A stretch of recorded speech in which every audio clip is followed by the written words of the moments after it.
Good afternoon, everyone, and welcome to Ohio EPA's Universal Waste Rules presentation. My name is Dan Stowry with the Division of Environmental and Financial Assistance here at Ohio EPA, and I will be moderating this afternoon's presentation with Ohio EPA's Zach Cablin.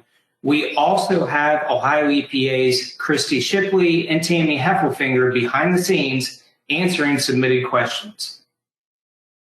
Before we get started, I'd like to go over a few items to help you participate and engage with our presenters during this afternoon's presentation. On this slide here, you will see a screenshot of an example of the attendee interface. You should see something that looks like this on your computer desktop on the right-hand side of your screen. For this presentation, you are listening in using your computer audio. If you're having sound issues, try refreshing your browser. Same thing if the screen freezes up and the slides do not appear to be advancing. Again, try refreshing your browser. If that does not work, try logging off and logging back in. Please feel free to submit questions to the presenter by clicking on the question mark icon and typing them into the questions pane on your attendee interface. You may send your questions in at any time during the presentation, and we'll do our best to answer questions as they come in and during the Q&A portion at the end of this session. If we do not answer your question during the Q&A portion, we will reach out to you via email following today's webinar. You can also click on the document icon on your attendee interface to view included handouts. One of those handouts includes a PDF file of the PowerPoint slides used for today's presentation. This webinar is being recorded, and you will receive a link to the recording and a follow-up email along with the session survey. The session survey will also appear once this webinar ends.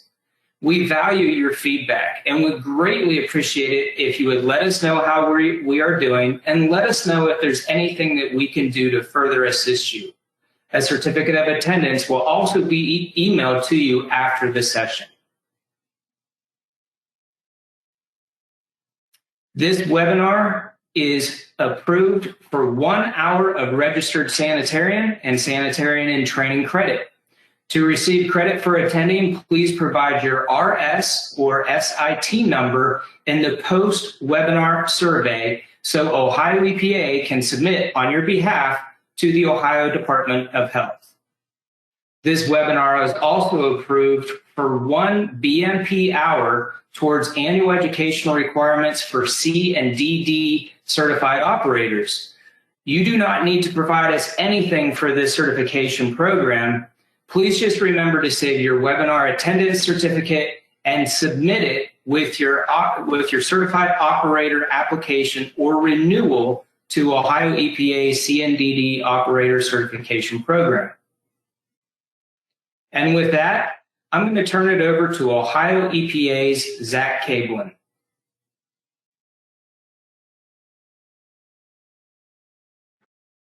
Thank you, Dan. I am Zach Cablin with Ohio EPA in the Hazardous Waste Compliance Assurance section, and today I am going to go through the Universal Waste Rules.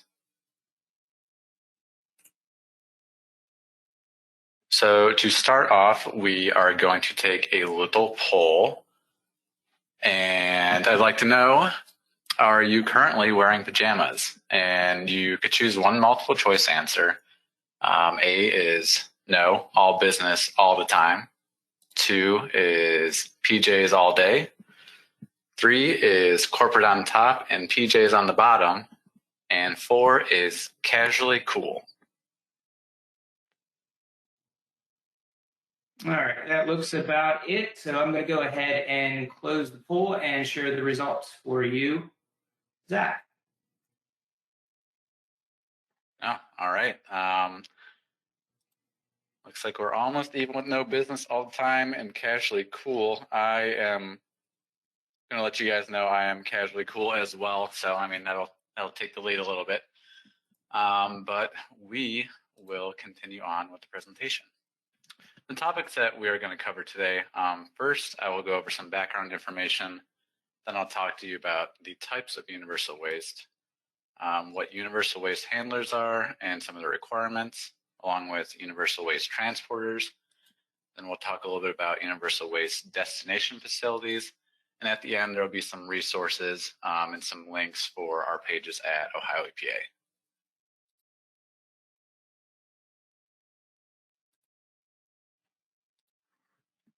So universal wastes are a specific set of wastes that are generated by numerous businesses, typically in medium to large volumes, and that is, they are universal. Most everyone generates them, or they are very common. These wastes exhibit low-level hazards and are easily managed. The environmental threat they pose is low, but they are hazardous wastes. So US EPA developed an alternate set of management standards which these specific wastes can be managed under in lieu of hazardous waste regulations.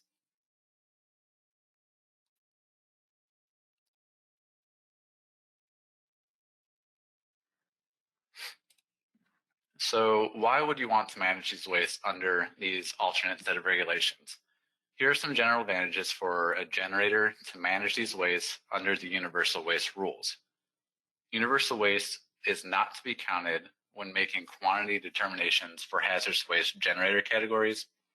Universal waste handler category levels should not be confused with the hazardous waste generator category levels. Waste evaluation of universal waste is not required. Hazardous waste manifests are not required for universal waste, but you must still follow DOT requirements. And a hazardous waste transporter is not required for the transportation of universal waste.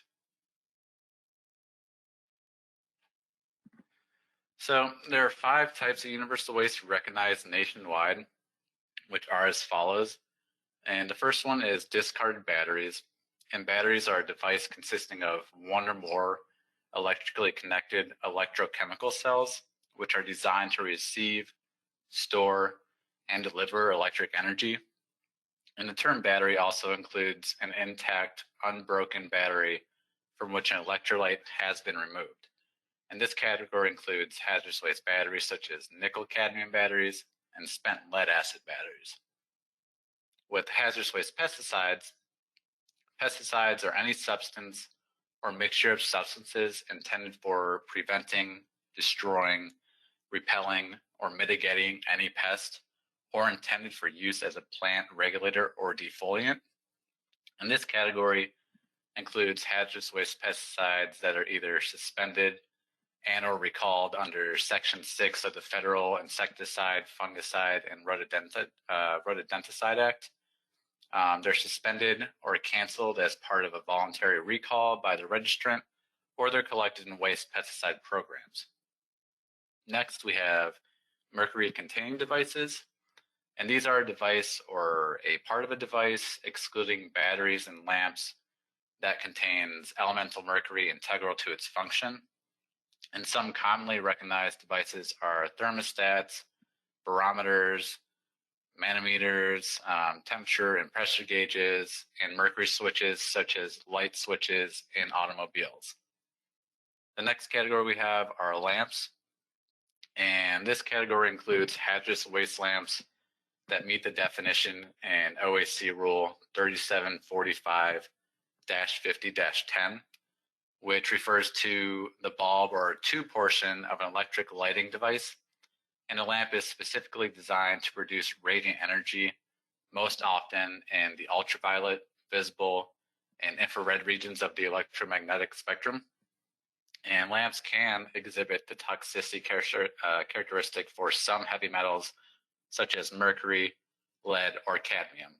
And examples of a universal waste lamp include an incandescent lamp, fluorescent, high-intensity discharge, neon, mercury vapors, high-pressure sodiums, and metal halide lamps. For the 5th one, we have aerosol cans. And the US EPA recently added aerosol cans to the universal waste. Ohio has not adopted this rule yet, but we've already had aerosol containers as an Ohio-specific universal waste. So that is how we will present the information today. and you would comply with Ohio's universal waste regulations for the aerosols until such time as we adopt a federal rule.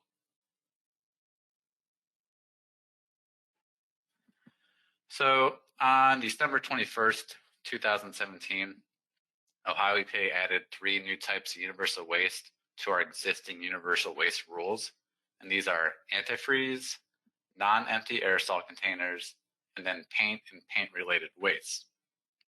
With antifreeze, this includes propylene glycol or ethylene glycol, including aggregated batches of propylene glycol or ethylene glycol used as a heat transfer medium, an internal combustion engine, or for heating, ventilating, and air conditioning units, and electronics cooling applications, or it might be used in winterizing equipment. For paint and paint-related waste, this category includes hazardous waste paints that meet the definition in OAC Rule 3745-273-09, and Ohio EPA did a lot of research to develop these definitions, and we determined that paint would be defined as a pigmented or unpigmented powder coating or a pigmented or unpigmented mixture of binder and suitable liquid resulting from commercial, industrial, mining, agricultural, and post-consumer activities that upon drying forms an adhering coating on the surface that a paint is applied. And powder coating is a surface coating that is applied as a dry powder and is fused into continuous coating film using heat. We defined paint-related waste to mean a material contaminated with paint that results from the packaging of paint, wholesale and retail operations, paint manufacturing, and paint application or removal activities, or a material derived from the reclamation of paint-related waste that is recycled in a manner other than burning for energy recovery or used in a manner constituting disposal. The waste codes that we typically associate with this waste stream could include ignitability, heavy metals, it could be characteristic, or it could be a listed solvent. With aerosol containers, this means a non-opening, non-refillable container that holds the substance under pressure, and then that can release the substance as a spray or gel or foam by means of a propellant gas. The waste codes typically associated with this waste could be ignitable and numerous listed commercial chemical products depending on the product inside the container. These 3 waste streams may be managed as a universal waste within the state of Ohio. However, other states may not have designated these wastes as universal waste. So if you send an Ohio-specific universal waste to or through another state, you must comply with that state's requirements for the transportation and management of that waste. So there are 3 entities that a facility or person handling universal waste can fall under, and those are handlers, transporters, and destination facilities. And the rules that each must follow depend on what is done with that universal waste. So note that you can be more than one type of entity under the universal waste regulations, such as a handler and transporter, or a handler and a destination facility.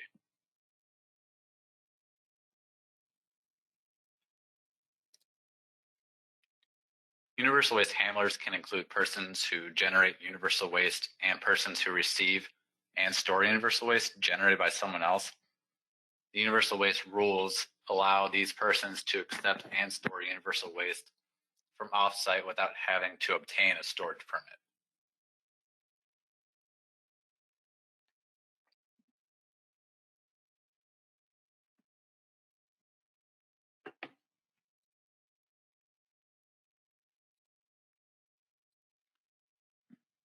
Universal waste handlers are classified as small or large universal waste handlers based on the quantity of universal waste accumulated at any time. And generators and other receiving and storing universal waste fall under these 2 categories. There are small quantity handlers who accumulate less than 5,000 kilograms of universal waste at any time, or there are large quantity handlers who accumulate more than 5,000 kilograms of universal waste at any time. If a small quantity universal waste handler accumulates more than 5,000 kilograms of universal waste on site at any time, they must comply with the large quantity universal waste handler requirements for the remainder of the calendar year. All generators have the option of handling their universal waste under the universal waste rules or under Ohio's generator requirements, which you can find in OAC 3745-52. However, small quantity generators and large quantity generators will be evaluated according to the requirements of the universal waste rules.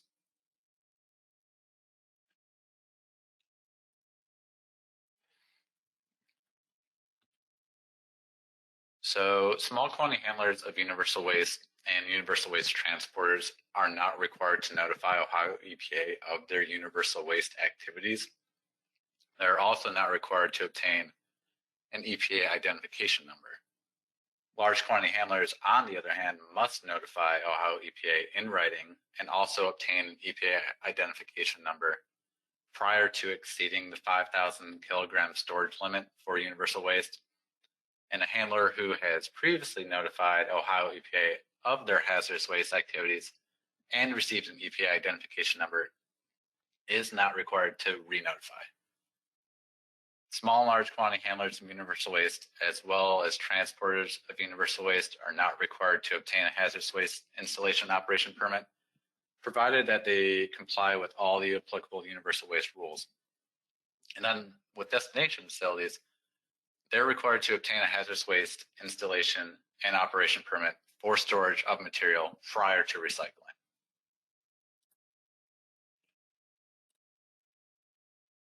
So we are going to have another poll.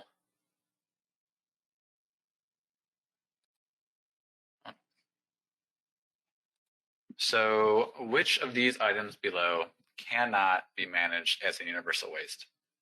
And you should only choose one multiple choice answer. And we have fluorescent bulbs, lithium ion batteries, used aerosol cans, and then used oil. All right, I have launched the polls. When this shows up on your screen, go ahead and make your one selection. And I'll give folks a few seconds to get their votes in. Okay, it looks like most people have made their selections. I'm going to go ahead, close the poll, and share the results. All right, looks like most everyone got the correct answer, which is used oil. So hopefully as we go through a little bit more of the presentation, then everyone will know that you cannot manage used oil as a universal waste.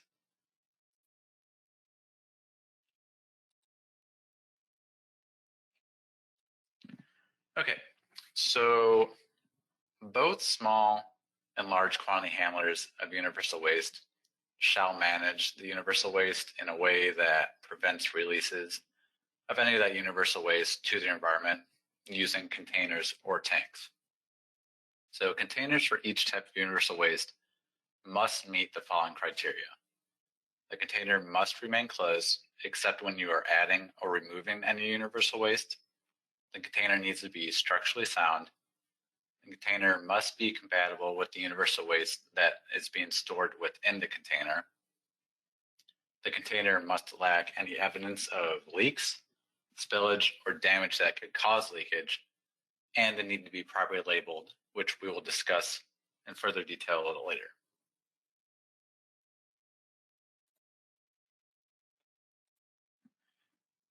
With the accumulation requirements for tanks, there are two different sets of rules for managing universal waste in tanks, which are dictated by handler category and the universal waste category.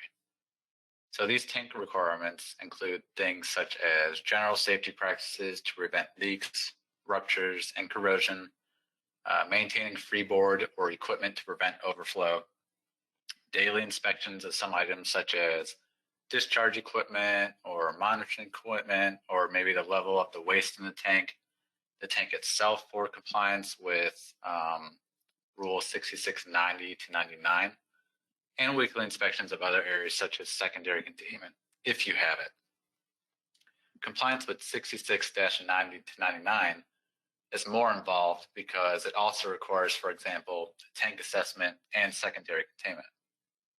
Both sets of rules have closure requirements at the end of the tank's use, and you would need to follow the rules for tanks that is appropriate for your handler category and the waste you are managing.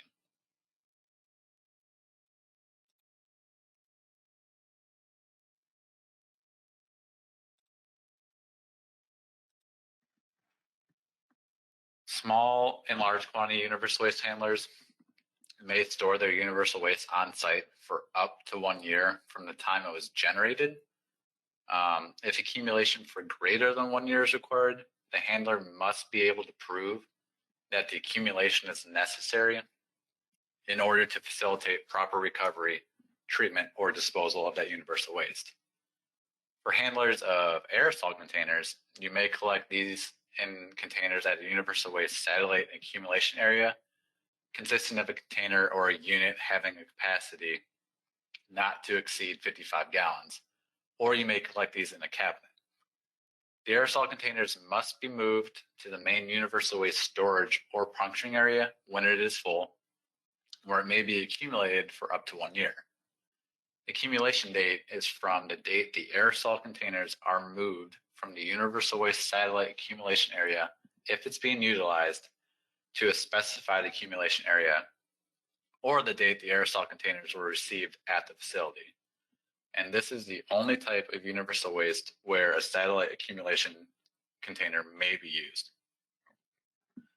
Handlers of universal waste may make a demonstration of the length of time for accumulation by any of the following methods. By placing the universal waste in a container and marking or labeling the container with the earliest date that the universal waste in the container became a waste or was received. 2, they could mark or label the individual item of universal waste with the date it became a waste or was received. 3, they can maintain an inventory system on site that identifies the date the universal waste is being accumulated. 4, they could maintain an inventory system on site that identifies the earliest date that any universal waste in a group of universal waste items or a group of containers became a waste or was received.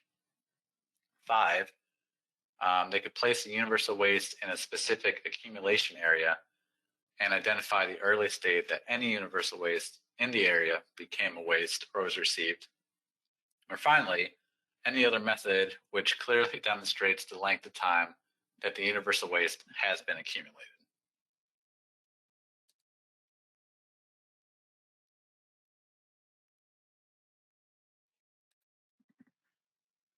When it comes to labeling, most categories of universal waste must be clearly marked with the appropriate wording. So, for example, there's universal waste lamps, or use lamps. With Ohio-specific universal waste, each container or tank accumulating Ohio-specific universal waste shall be labeled with the words that identify the content of the containers or the tank. And this comes from 3745-273-14. So for paint-related waste, this can be paint-related universal waste, paint rags, used paint stripper, or used paint blast media. If we're looking for a label for paint, this can be universal waste paint, paint waste, or recyclable paint. For universal waste aerosol containers, you may use used aerosol containers or recyclable aerosol containers.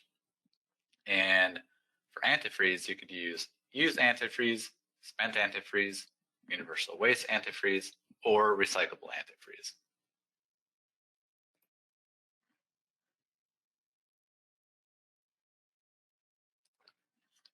So universal waste handlers are expected to take the necessary steps to prevent releases to the environment.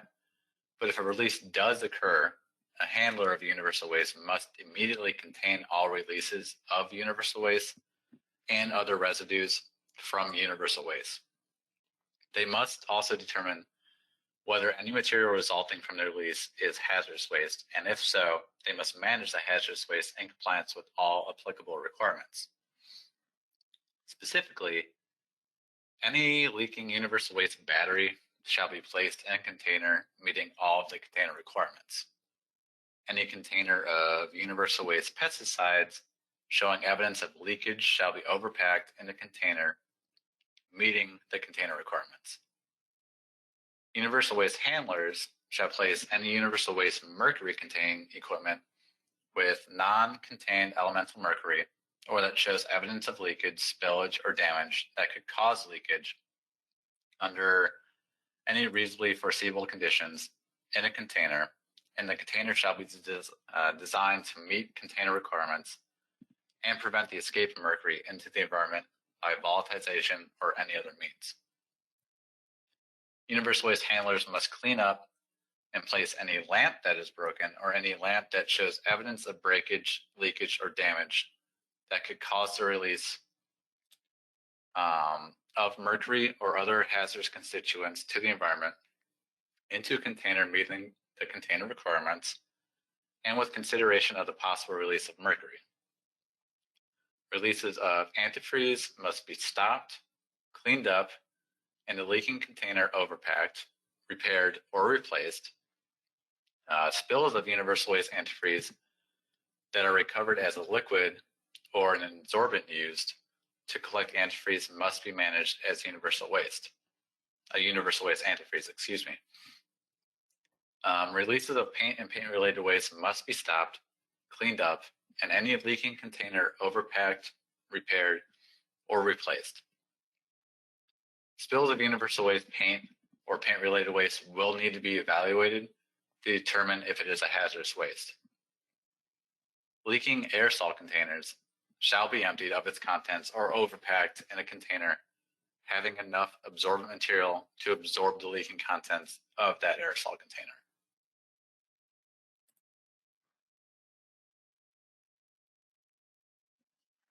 So, small quantity handlers of universal waste do not have many record-keeping requirements. And in fact, excuse me, it's possible to have no record-keeping requirements as a small quantity handler. You're not required to keep records of universal waste shipments. You do not need to document that the accumulation time period is complied with. And if that involves a log, you do need to document that the accumulation time period is complied with. And if that involves a log, that would need to be available for review during an inspection. You would also need to maintain a procedure that describes how antifreeze will be prevented from being commingled subsequent to generation if you're managing antifreeze.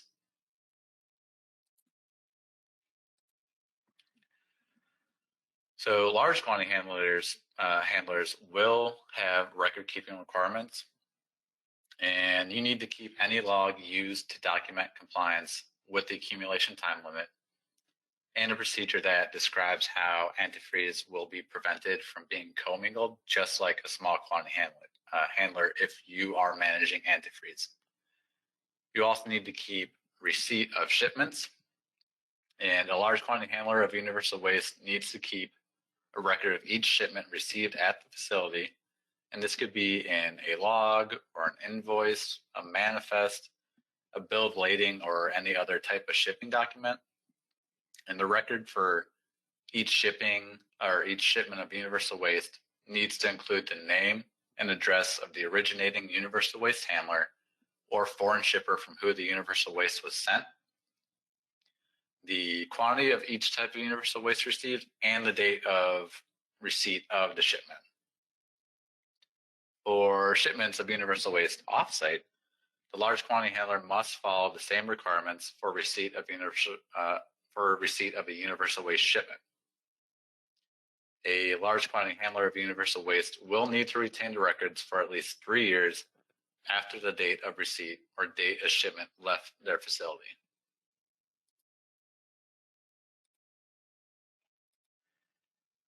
So with training, handlers of universal waste shall ensure that all employees are thoroughly familiar with proper waste handling and emergency procedures relative to their responsibilities during normal facility operations and emergencies. And this should be appropriate for the waste managed at your facility. Training should include how to properly handle mercury, including transfer of mercury from containment devices to appropriate containers if those are managed at the facility. And the handler shall also train each operator using reclamation equipment regarding the proper operation and maintenance of that equipment in use at the facility.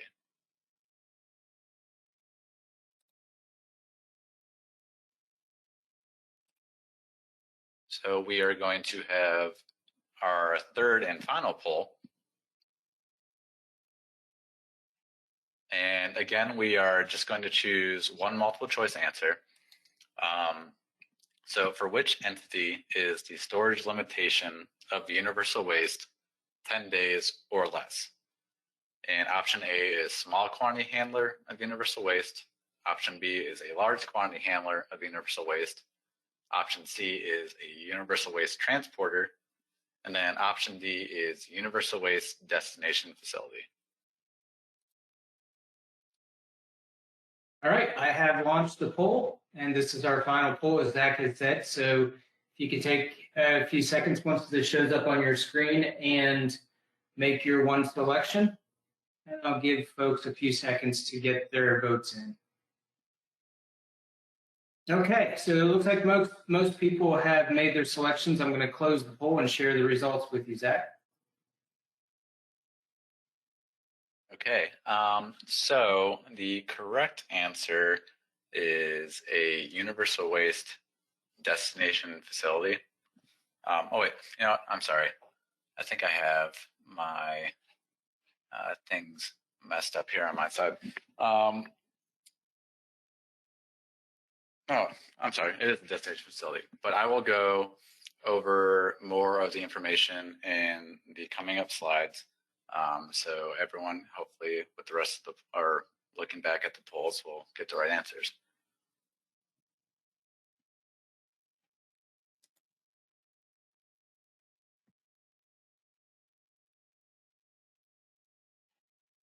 Okay, so I'm going to talk a little bit about treatment and reclamation. And when it comes to treatment and reclamation, certain treatment and reclamation activities are allowed under the rules without requiring a permit. And handlers of universal waste who want to take advantage of these opportunities must comply with all the universal waste handler requirements.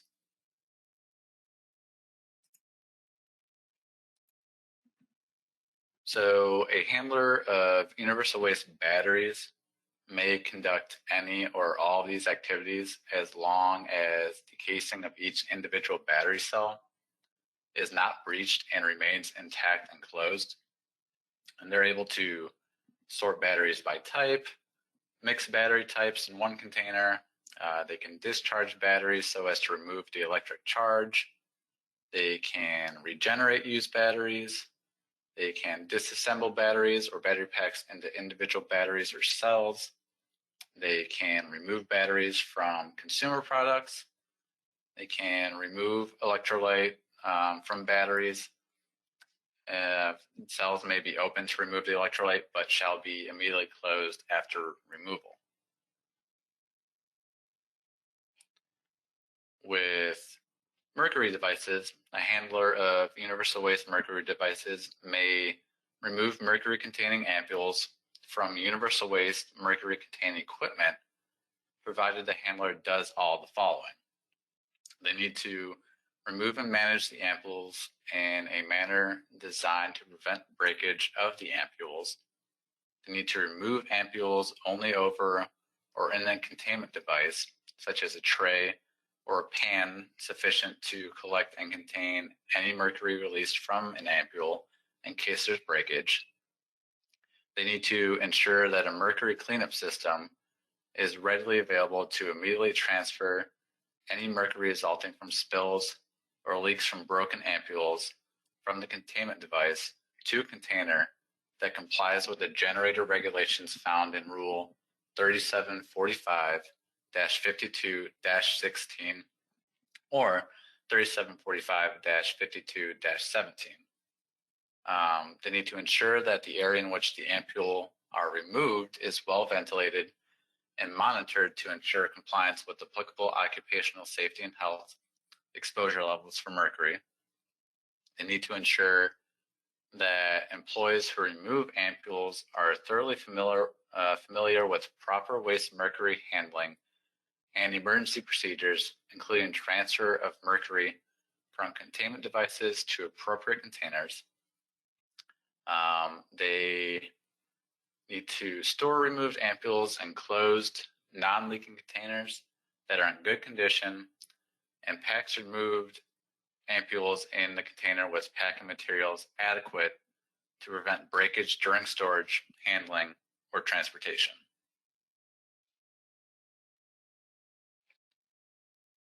So a handler of universal waste mercury devices that do not contain an ampule may remove the open original housing holding the mercury from universal waste mercury containing equipment, provided that the handler does both of the following. They need to immediately seal the original housing holding the mercury with an airtight seal to prevent the release of any mercury to the environment. And they need to follow all the requirements for removing ampules and managing removed ampules.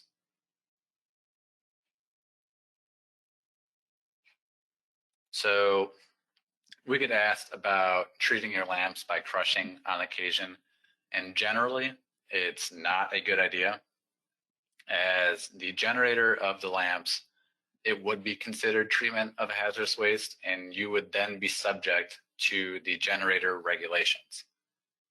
You cannot send crushed lamps to another universal waste handler.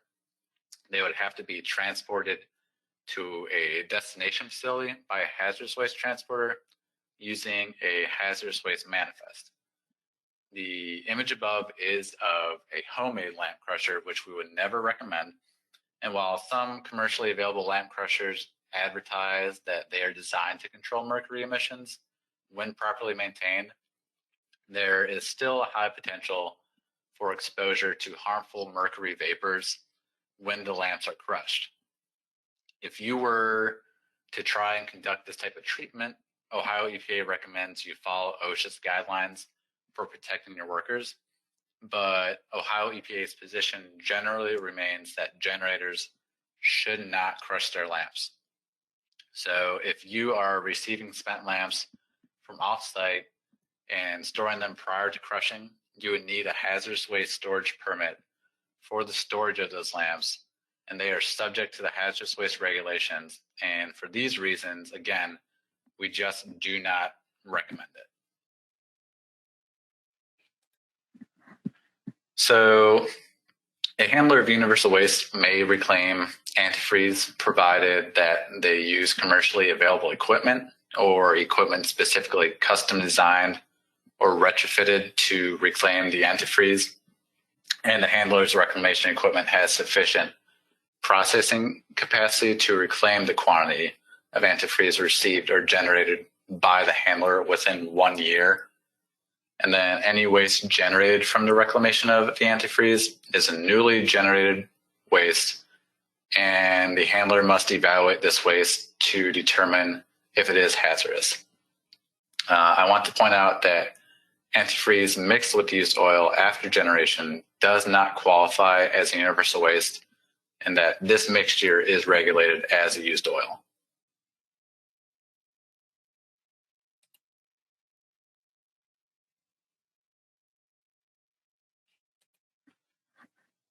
Any universal waste handler may reclaim universal waste paint, but universal waste paint related waste may only be reclaimed by the generator of the waste or the destination facility, aka permitted hazardous waste facility.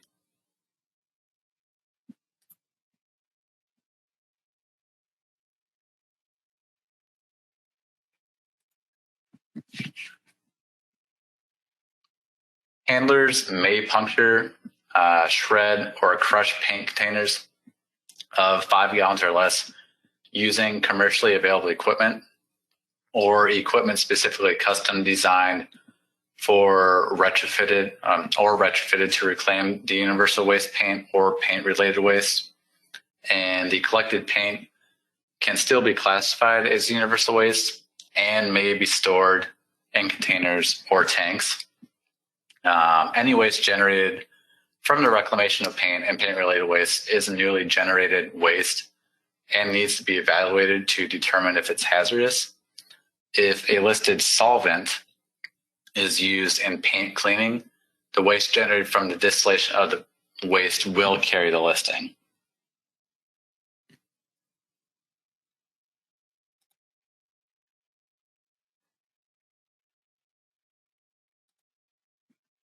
So a handler of universal waste may puncture or crush an aerosol container to remove and collect the contents of the aerosol container, rendering the container empty. And they will need to use appropriately designed equipment that has sufficient processing capacity. The puncturing of aerosol containers must be done in a ventilated area and protected from an ignition source.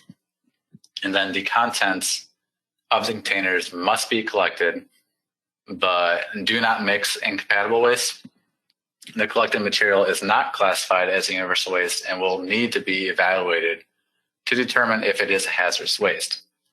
An exception to this is paint removed from an aerosol container and not commingled with other waste may be managed as universal waste paint.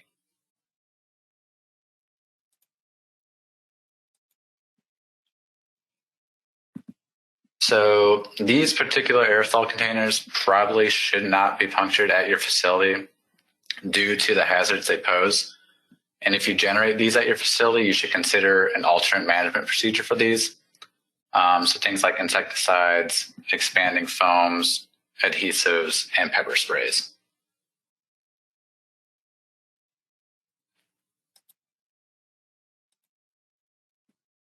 So moving on to hazardous or universal waste transporters.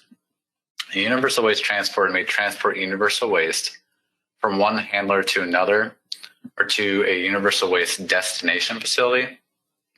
A universal waste transporter is prohibited from disposing, diluting, or treating universal waste except when responding to a release. As I mentioned previously, a handler can also be a transporter, and universal waste handlers may act as their own transporter as long as they comply with the universal waste transporter requirements. And transporters may store universal waste during the normal course of transportation at a universal waste transfer facility. And this includes loading docks, parking areas, storage areas, and other similar areas where shipments of universal waste were held. And I apologize. I think I said a destination facility can only store the universal waste for up to 10 days. I meant to say transfer facility, so I apologize for any confusion there. But the universal waste may only be stored at a transfer facility for 10 days or less. If a universal waste transporter stores universal waste for more than 10 days, the transporter becomes a universal waste handler and must comply with the applicable requirements of the universal waste rules. So again, I think there's a little confusion on my end there. Not a destination facility, a transfer facility can store universal waste for 10 days or less.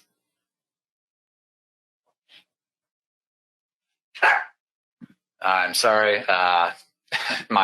We got a dog, so working from home, just the joys of it, and he, I think, heard something.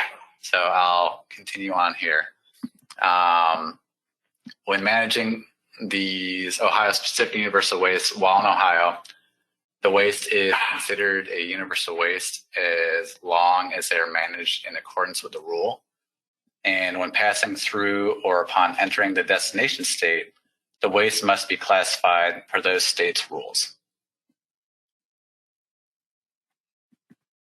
A destination facility is defined as a facility that treats, disposes of, or recycles a particular category of universal waste.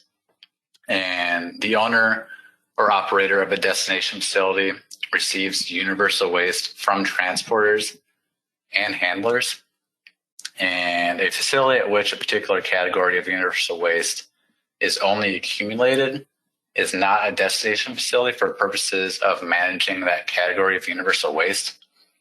As mentioned previously, a destination facility for one type of universal waste can also be a handler for a different type of universal waste. If storage of universal waste is necessary prior to recycling, then the destination facility must have a hazardous waste installation and operation permit. And if the destination facility conducts recycling without storage, they must comply with OSC Rule 3745-51-06C2. So we wanted to share with you the fact that if you are both a universal waste handler and a very small quantity generator of universal or of hazardous waste, you have options for the management of your universal waste. So if the total universal waste and hazardous waste generated is less than 1,000 kilograms per month, the generator may manage all waste as a hazardous waste in order to take advantage of the requirements for very small quantity generators of hazardous waste. And if the total universal waste and hazardous waste generated is greater than 100 kilograms per month, the generator may manage the universal waste and hazardous waste separately in order to take advantage of the requirements for universal waste. So, like I said at the beginning of the presentation, I have some links here, and I believe there were maybe some handouts that were made available. But these links are on our Universal Waste webpage, and they also have more information for our Universal Waste handler requirements. And with that, I believe we can move on to some questions. All right. So thank you, Zach. We're going to start to begin answering the questions submitted during today's presentation. As a reminder, you can still submit questions through the questions pane. We have about 500 attendees on this webinar, and Tammy Heffelfinger and Christy Shipley have just done a fantastic job keeping up with a lot of these questions. Keep in mind, as a reminder, you can still submit questions through the questions pane now. We'll do our best to answer as many questions as possible, but if we don't get to your question during the Q&A portion, we will reach out to you via email following today's webinar. So, Zach, one thing before we start with the Q&A, some folks, and I think you clarified this as well, but maybe if we could just cover it for a few more seconds, is that live polling slide dealing with the 10-day storage limit. Can you quickly explain again what the correct answer is? So I apologize for that. I said it was a destination facility. That is not correct. A universal waste transporter may only store the universal waste at a universal waste transfer facility, and a transfer facility is the facility that can store for 10 days or less. Okay, excellent. Thank you. All right, so the first question, and feel free, Tammy Heffelfinger or Christy Shipley, if you guys want to jump in. Otherwise, I'll be asking these questions to Zach, but feel free, any of you want to chime in. So, Zach, here's the first question. And this goes along the lines of one of the things you discussed recently, or real recently. So most of our universal waste goes to Kentucky, and you'd mentioned that upon entering another state, the waste must be classified per the receiving state's rules.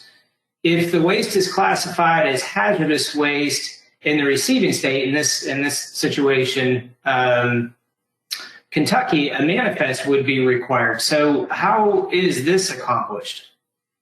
Okay, so the easiest solution is to manifest the Ohio-specific universal waste to the out-of-state destination facility, and note this on the manifest in box 14 that the waste is classified and managed as a universal waste in Ohio.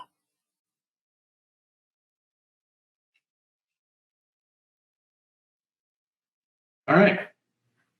So this next question, Zach, this is the question that always confuses me too. Is the generator of universal waste the same as the handler? So if a generator of a waste that meets the criteria of a universal waste chooses to handle the waste according to the universal waste rules, then the generator is a universal waste handler. A handler can also be a person that acts as a collection site for universal waste generated by off-site universal waste handlers. So I hope that answers that question. And if that doesn't answer the question, feel free to chime in through the questions portal. And if we don't get to your question by the time this webinar ends, we will reach out to every single one of you to make sure we answer every single one of your questions. So here's another question, Zach. A universal waste handler punctures and empties aerosol containers and collects the liquid from the aerosol containers into a drum. Is the collected liquid eligible to be classified as a universal waste?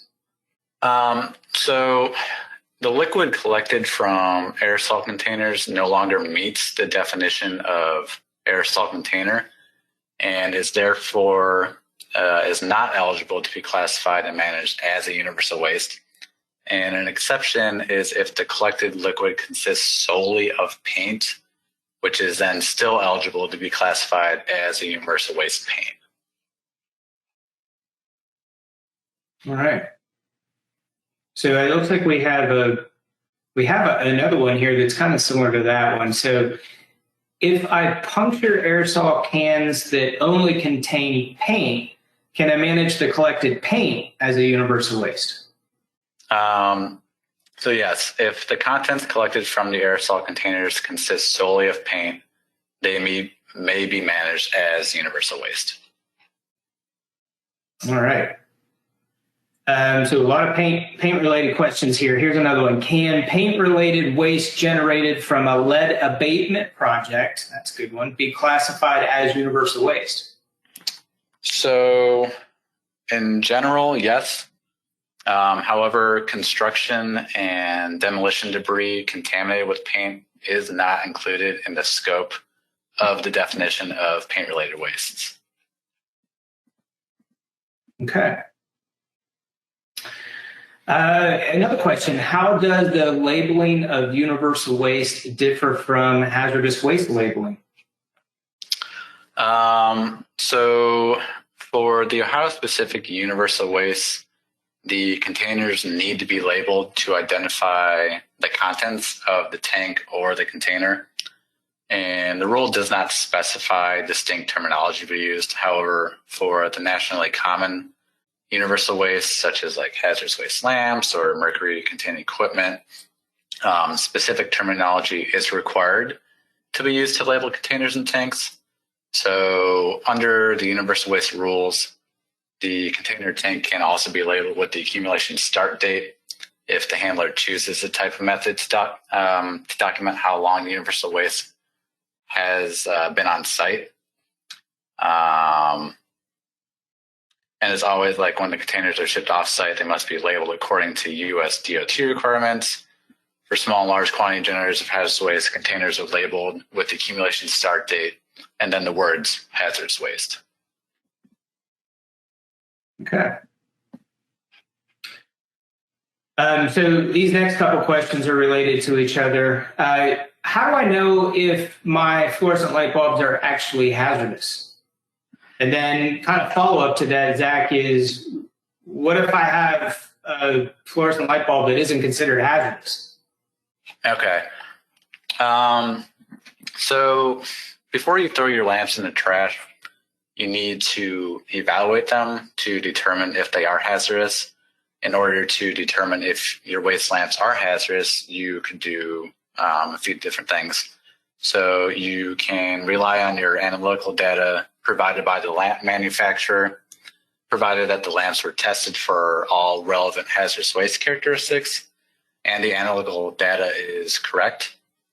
You could have the lamps tested yourself by using a T-clip to determine if the levels of the metals are below the regulatory limits found in, let me think, OAC Rule 3745, 5124. Or you could just assume that the lamps are hazardous. For the second question there, if you determine that your lamps are not hazardous and have supporting documentation, you have the option to manage them as a solid waste. However, due to the unique hazards presented by mercury, we would recommend that you manage them as a universal waste, even though the universal waste compliance standards are not required.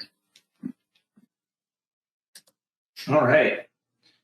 Well, thank you, Zach, for your excellent presentation. Thank you, Tammy and Christy, for helping to address submitted questions. And we got a lot of them. I'm watching them all come in. So you guys did a fantastic job keeping up with a lot of those questions. And thank you, everyone, for attending today's webinar.